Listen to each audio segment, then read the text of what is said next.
అంటే మ్యారేజ్కి before me దగ్గరికి వస్తే వాళ్ళు కరెక్ట్ సోల్మేట్ని చూజ్ చేసుకునే అవకాశం ఉందండి? ఉంటుందండి. అంటే ఇప్పుడు అసలు ఆ పార్ట్నర్ అనే వాళ్ళు లైఫ్లోనే లేరనుకోండి ఇప్పటి వరకు. ఓకే, ఇప్పటి వరకు కలవలేదు. అలాంటి వాళ్ళకి ఏం చెప్తారంటే మీకు లైఫ్ పార్ట్నర్ ఉన్నారు, ఓకే, కొంత టైం తర్వాత మీకు ఎదురు పడతారు అనేది చెప్తారు. ఒకవేళ ఎవరైనా సరే వీళ్ళు లైఫ్ పార్ట్నరా కాదా అంటే అది చెక్ చేసి వాళ్ళు లైఫ్ పార్ట్నర్ కాదు అంటే ఖచ్చితంగా చెప్పేస్తారు వీళ్ళు లైఫ్ పార్ట్నర్ కాదు. కాకపోయినా సరే మ్యారేజ్ చేసుకుంటే బాగుంటుంది అంటే కనుక మీరు ఇన్ని మ్యారేజ్ చేసుకోవచ్చు. మీరు చేయాలనుకుంటే కనుక మ్యారేజ్ చేసుకోవచ్చు. చిన్న చిన్న ఒడిదుడుకున్నా బాగానే ఉంటుంది అంటే చెప్తారు బాగానే ఉంటుంది. ఒకవేళ లైఫ్ పార్ట్నర్ కాదు, ఒకవేళ చేసుకుంటే బాగోదు అంటే కనుక అది కూడా చాలా క్లియర్గా చెప్పేస్తారు. కొంతమంది పేరెంట్స్ వస్తూ ఉంటారు, వాళ్ళ అమ్మాయి వచ్చి ఎవరో అబ్బాయితో లవ్లో ఉంటుంది అనమాట. ఆ పేరెంట్ ఆల్రెడీ మా దగ్గర వచ్చిన అతను కూడా ముస్లిం పర్సన్ ఆయన. ఓకే, వాళ్ళ అమ్మాయి వచ్చి యుఎస్లో జాబ్ చేస్తుంది. తను ఒక అబ్బాయిని లవ్ చేసింది. అతను అక్కడ వేరే కంట్రీ కంప్లీట్గా, అసలు మన ఇండియానే కాదు.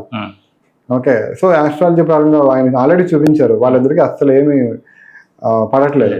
ఓకే, అలాగే చాలా మంది వద్దని చెప్పారు. కానీ ఆ అమ్మాయికి ఈయన డైరెక్ట్గా చెప్పలేరు. కొంచెం ఎక్కువ గొడవ పెట్టుకుంటే అది అమ్మాయి ఇక్కడ రావడం మానేస్తుంది, వీళ్ళతో మాట్లాడడం మానేస్తుంది. చాలా ఈజీ కదా, ఇప్పుడు కంప్లీట్గా బయట ఉంది కాబట్టి వీళ్ళ మాట వినాల్సిన అవసరం ఏంటి. సో హైయర్ కాన్స్ ఏం చేస్తారంటే ఓకే, తను మ్యారేజ్ చేసుకుంటే మాత్రం ఎట్టి పరిస్థితుల్లో హ్యాపీగా ఉండరు. అయితే మీరు డైరెక్ట్గా చెప్తే వినరు. ఎలా చెప్పాలి అంటే ఇప్పుడు మ్యారేజ్ అయిన తర్వాత ఎలాంటి ప్రాబ్లమ్స్ వస్తాయి వైఫ్ అండ్ హస్బెండ్ మధ్యలో, అలాంటి సినారియో చెప్పి ఇలాంటి కేసు వచ్చినప్పుడు తను ఎలా హ్యాండిల్ చేస్తారు అనేది ఒకసారి చెక్ చేసుకో.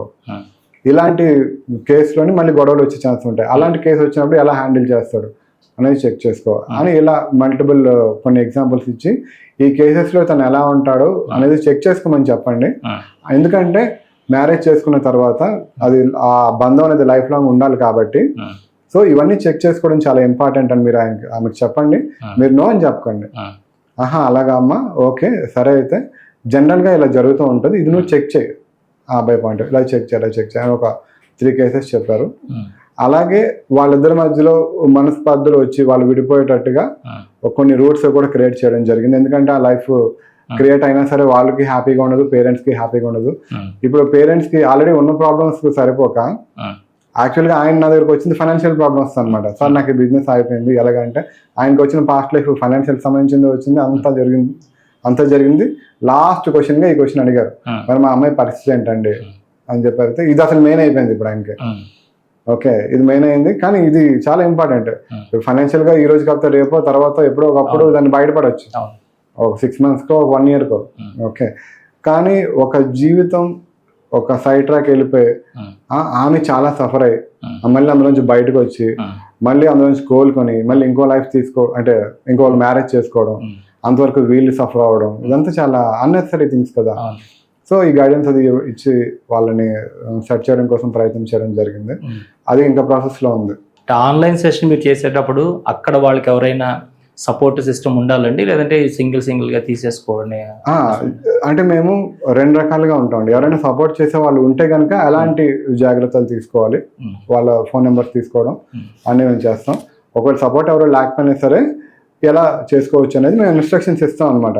జనరల్గా ఇంటర్నెట్ ఇష్యూస్ కానీ లేకపోతే ఇవన్నీ వచ్చే ఛాన్సెస్ కూడా ఖచ్చితంగా ఉంటాయి. ఒకవేళ ఇంటర్నెట్ ఇష్యూస్ వచ్చినా సరే వాళ్ళు ట్రాన్స్లో ఉన్నారు, చాలా డీప్ స్టేట్లో ఉన్నారు, వాళ్ళంతటా వాళ్ళు కమ్యూనికేషన్ మిస్ అయిందని వాళ్ళకి అర్థమైతే అక్కడ నుంచి వాళ్ళందరూ వాళ్ళు ఎటువంటి ఇంపాక్ట్ లేకుండా బయటకు ఎలా రావాలి అనేది మేము వాళ్ళకి చెప్తాం అన్నమాట. సో అలాంటివన్నీ మేము టేక్ కేర్ చేస్తాం. ట్రాన్స్లో ఉండేటప్పుడు జరిగితే మహా అయితే 2 జరుగుతాయండి. ఒకటి ఏంటి, వాళ్ళు ఎప్పుడైతే మనతో కమ్యూనికేషన్లో మిస్ అయిపోతారో వాళ్ళు వీళ్ళు కమ్యూనికేట్ చేయట్లేదని బాగా డీప్ లెవెల్ ట్రాన్స్లోని నిద్రలోకి వెళ్ళిపోవచ్చు ఫస్ట్ది. సెకండ్ ఏంటి, వీళ్ళు కమ్యూనికేట్ చేయట్లేదు, నాకు కట్ అయింది అని చెప్పి కాన్షియస్ మైండ్ ఆటోమేటిక్గా వచ్చేస్తుంది. ఓకే, ఎందుకంటే హైయర్ కాన్షియస్ కంట్రోల్లోనే ఉంటుంది కాబట్టి చాలా ఎక్కువ కేసెస్లో కాన్షియస్ మైండ్ వచ్చేసి బాడీ అనేది ఇమీడియట్గా కంట్రోల్లోకి రాదు. వాళ్ళకి ఎలా మెల్లమెల్లగా ఫింగర్స్ని, హ్యాండ్స్ని, లెగ్స్ని అన్నిటికీ కాన్షియస్ తెచ్చుకొని స్లోగా ఒక కొన్ని మినిట్స్ టైంలో దాని నుంచి ఎలా బయటకు రావాలనేది మేము చెప్పిన టెక్నిక్ ద్వారా వాళ్ళు బయటకు రావచ్చు అనమాట. వచ్చి మళ్ళీ ఏదైనా ల్యాప్టాప్ ఛార్జింగ్ అయిపోయి ఉండొచ్చు, లేకపోతే ఇంటర్నెట్ డిస్కనెక్ట్ అయి ఉండొచ్చు, వాట్ ఎవర్ ది రీజన్ అది చేస్తూ ఉంటాం. కొంతమంది ఏంటంటే అలారం పెట్టుకుంటారు, అలారం కంటిన్యూస్గా మోగుతూ ఉంటుంది. ఇలాంటి డిస్టర్బెన్స్ కొన్ని అవన్నీ మేము ముందే చూసుకుంటాం. అన్నీ చూసుకొని ఏమైనా మనం ఏమి ఎక్స్పెక్ట్ చేయిందేనో వచ్చినా సరే అవన్నీ హ్యాండిల్ చేస్తాం అన్నమాట. ప్రాబ్లం ఏం లేదు. ఇప్పుడు ఎక్కువ మంది క్యాన్సర్ పేషెంట్లు చూస్తున్నాడు అనుకోండి, ఒక డాక్టర్ చూసి చూసి చూసి తన క్యాన్సర్ అటాక్ అయ్యే అవకాశం.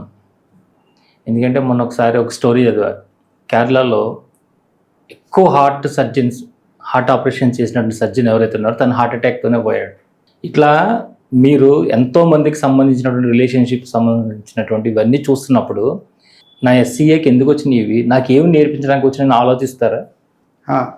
జనరల్గా నేను ఎలా ఆలోచిస్తానంటే అండి, ఒకప్పట్లో నాకు స్టార్టింగ్ సెషన్స్ చేసేటప్పుడు ఇది కూడా ఒక కోర్సు, లేకపోతే ఇది కూడా ఒక ప్రాసెస్ అని చెప్పి నేను చేసుకుంటూ వెళ్ళడం స్టార్ట్ అయింది. నాకు దీని ఇంపార్టెన్స్ కానీ దీని పవర్ కానీ ఇదంతా నాకు తెలీదు.